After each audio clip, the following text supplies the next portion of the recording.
LV Prasad గారిని కలవడానికి ఎన్టీఆర్ వెళ్లారు. ప్రసాద్ ఆయన్ని పలకరించారు. ఎన్టీఆర్ కూడా ఆయనతో మనసు విప్పి మాట్లాడారు. మీరు అనుభవజ్ఞులు. నాకు ఇప్పుడు 25 ఏళ్లు గవర్నమెంట్ ఉద్యోగం ఉంది. అది వదిలేస్తే నాకు మరో ఉద్యోగం దొరకదు. నేను సినిమాకు పనికి వస్తానా? నాకు ఆ అర్హత ఉందా లేదా చెప్పండి. ఒకరి దయా దాక్షణ్యాల మీద ఆధారపడదలుచుకోలేదు. ఇక్కడ హీరోగా నిలదొక్కుకోగలనా? కాదు అంటే వెనక్కి వెళ్లిపోతాను అని ఎన్టీఆర్ ప్రసాద్ గారి సలహా కోరారు. మీకేం తక్కువ?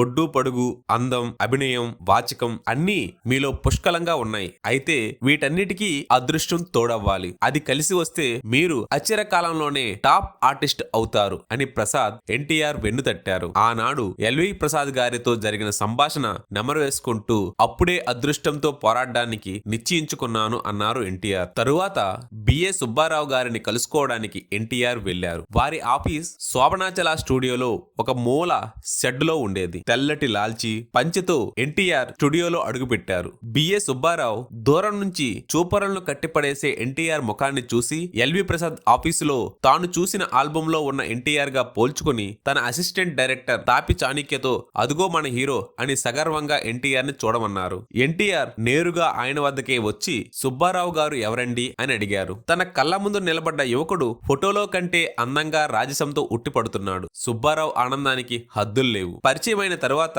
మీ ఉత్తరం అందుకుని వచ్చానండి. ఏ టెస్ట్ లో చేయబోతున్నారు? స్క్రీన్ టెస్టా, వాయిస్ టెస్టా, లేదంటే రెండూనా? ఎన్టీఆర్ వినయంగా అడిగారు. బిఏ సుబ్బారావు నవ్వి చేతులు అడ్డంగా ఊపుతూ నాకీ పరీక్షల మీద నమ్మకం లేదు. మిమ్మల్ని చూశాను, మీతో మాట్లాడాను. మీరే మా హీరో, మా సినిమాలో జయంత్ అన్నారు. ఎన్టీఆర్ ని కలుసుకున్న తర్వాత బిఏ సుబ్బారావుకు తన నిర్ణయం పట్ల విశ్వాసం మరింత పెరిగింది. ప్రతిభావంతుడు, అందగాడు, త్వరలో స్టార్ కాబోతున్న నటుణ్ణి కనుగొన్నానని ఆయన చాలా ఆనందించారు. వెళ్దాం పదండి, ఎల్వి ప్రసాద్ గారిని కలుద్దాం అన్నారు ఆయన తృప్తిగా. వెంటనే ఎన్టీఆర్ తో అగ్రిమెంట్ పై సంతకం చేయించాలని బిఏ సుబ్బారావు ఉత్సాహంగా ఉన్నారు.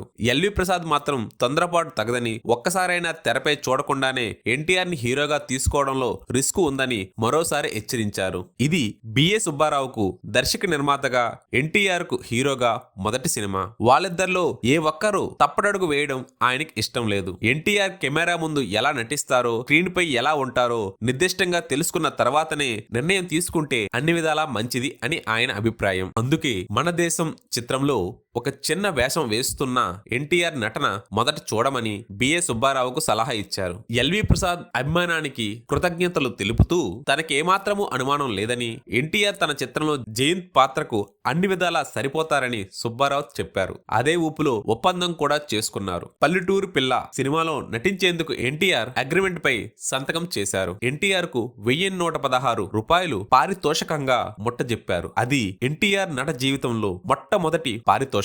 LV Prasad star director. ఆయనతో పనిచేయడం నటునిగా తన వృత్తికి ఉపయోగపడుతుందని ఎన్టీఆర్ కు తెలుసు. మన దేశం చిత్రంలో ఎన్టీఆర్ పోషించవలసిన పాత్ర పోలీస్ సబ్ ఇన్స్పెక్టర్. మొదట ఈ పాత్రను ఆఫర్ చేస్తున్నప్పుడు నిరాశపడ్డ ఎన్టీఆర్ కనీసం సమాధానం చెప్పడానికి కూడా ఇష్టపడలేదు. కానీ ఇప్పుడు నటునిగా తన అదృష్టాన్ని పరీక్షించుకోవడానికి రాగానే ఆ పాత్ర పోషించడానికి ఉత్సాహం చూపించారు. మన దేశం చిత్ర నిర్మాత మిర్జాపురం రాజా భార్య కృష్ణవేణి. ఆ సినిమాలో హీరోయిన్ కూడా. ఎల్వి ప్రసాద్ ఆమెకు ఎన్టీఆర్ ని పరిచయం చేశారు. 2000 రూపాయల పారితోషికంపై మన దేశం సినిమాలో నటించడానికి ఆవిడే ఎన్టీఆర్ తో ఒప్పందం చేసుకున్నారు. ఆ రోజుల్లో స్టార్ అయిన నాగయ్యకు మన దేశం సినిమాలో నటించినందుకు 90,000 రూపాయలు ఇచ్చారని చెప్పుకునేవారు. మన దేశం హీరో సిహెచ్ నారాయణరావు పారితోషికం 25,000. చిన్న పాత్ర పోషిస్తున్న కొత్త నటులకు ఆ రోజుల్లో 2,000 రూపాయలు పారితోషికం చాలా ఎక్కువే. కానీ ఎందుకో ఆమె ఎన్టీఆర్ కు ధారాళంగానే ఇచ్చారు. 2 సినిమాల్లో నటించడానికి ఒప్పందం కుదిరిన తరువాత ఎన్టీఆర్ విజయవాడకు ఆనందంగా తిరిగి వచ్చారు. తన జీవితానికి భరోసా, భద్రత సమకూరాయని ఆయన భావించారు. సబ్ రిజిస్టర్ ఉద్యోగానికి రాజీనామా చేశారు. అయితే సినిమా జీవితంపై పూర్తిగా అవగాహన లేనందువల్ల, ఆర్థికంగా మద్రాసులో కుటుంబాన్ని పోషించగలనన్న విశ్వాసం లేనందువల్ల భార్యను, కొడుకును విజయవాడలోనే తన తల్లిదండ్రుల పంచన వదిలి ఒంటరిగా మద్రాసు వెళ్లాలని ఎన్టీఆర్ నిర్ణయం తీసుకున్నారు. మిత్రులు, శ్రేయోభిలాషులు, పెదనాన్న షోకు రామయ్య ఆయనకు ఘనంగా వీడ్కోలు చెప్పారు. ఎన్టీఆర్ ని సినీ రంగంలో డైరెక్ట్ చేసిన తొలి వ్యక్తి ఎల్వి ప్రసాద్. మన దేశం సినిమాలో షూటింగ్ కోసం ఎన్టీఆర్ కాకి దుస్తుల్లో సబ్ ఇన్స్పెక్టర్ గా సెట్లో కాలు పెట్టారు. ఆయనపై చిత్రీకరించిన మొదటి షాట్ స్వతంత్రం కోసం ఉద్యమించిన ప్రజలపై లాఠీ చార్జి చేయడం. ఎల్వి ప్రసాద్ తీయబోయే సీనుని, కెమెరా పొజిషన్ ని ఎన్టీఆర్ కి చెప్పారు. స్వతంత్ర ఉద్యమకారుల్లా నటిస్తున్న జూనియర్ ఆర్టిస్టులపై పోలీస్ యూనిఫామ్ లో ఉన్న ఎన్టీఆర్ లాఠీ చార్జి చేయాలి. కెమెరా రోల్ అయ్యింది. డైరెక్టర్ యాక్షన్ అని అరిచారు. ఎన్టీఆర్ పరిగెత్తుతూ జనంలోకి వెళ్లి వెనకా ముందు చూసుకోకుండా లాఠీతో అందరినీ చితకబాదుతూ చల్లా చెదరులు చేశారు. డైరెక్టర్ కట్ కట్ అని అరిచారు. ఆ మాటలు జూనియర్ ఆర్టిస్టుల ఆహాకార హోరులో ఎన్టీఆర్ సరిగ్గా వినిపించలేదు. తాను జనాలను ఇంకా విజృంభించి బాధాలని డైరెక్టర్ చెబుతున్నారని ఎన్టీఆర్ అనుకున్నారు. డైరెక్టర్ చాలాసార్లు అరిచిన తరువాత చివరకు ఎన్టీఆర్ ఆపి తన పవర్ఫుల్ నటనకు తప్పకుండా అభినందిస్తారనుకుంటూ డైరెక్టర్ దగ్గరికి వచ్చి నిలబడ్డారు. కానీ దర్శకుడు ఎన్టీఆర్ ని అభినందించింది లేదు. సరికదా, చిరాకుగా మహా కోపంగా ఆయన చూసి ఇది సినిమా, నటించాలి, కొట్టినట్లుగా నటిస్తే చాలు, నిజంగా కొట్టనక్కర్లేదు అని బాగా అక్షంతలు వేశారు. అది విన్న ఎన్టీఆర్ పోలీసులు నిజంగా అలా బాదుతారు సార్ అని అమాయకంగా నసిగారు.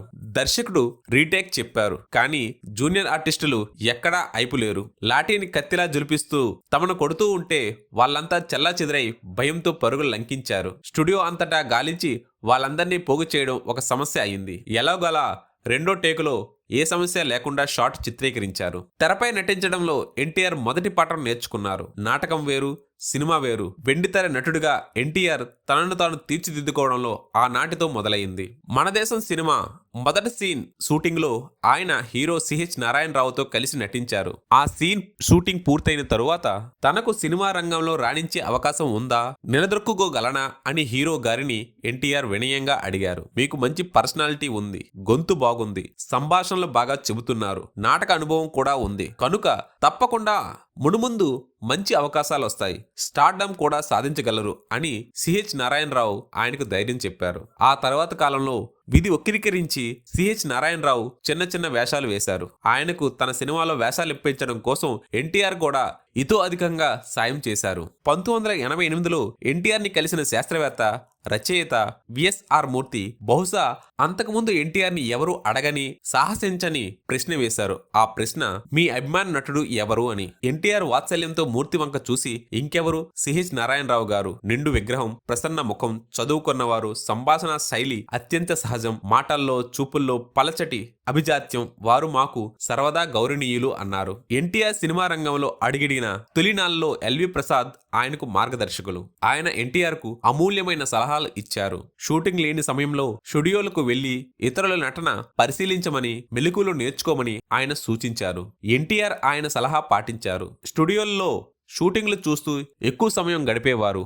అప్పటికే సినిమా రంగంలో లబ్ధ ప్రతిష్ఠుడైన నాగయ్య, అక్కినేని నాగేశ్వరరావు వంటి వారి నటన పరీక్షగా చూసేవారు. అశోక్ కుమార్ వంటి హిందీ నటులు హాలీవుడ్ సినిమాలు చూసి నటనలో మెలకువలు, డైలాగులు పలికే విధానాన్ని, ముఖ అభినయాన్ని, ఆంగిక అభినయాన్ని నేర్చుకుంటుంటే ఎన్టీఆర్ నటిస్తూనే మిగతా నటులను శ్రద్ధగా పరిశీలించి తన నటనకు మెరుగులు దిద్దుకున్నారు.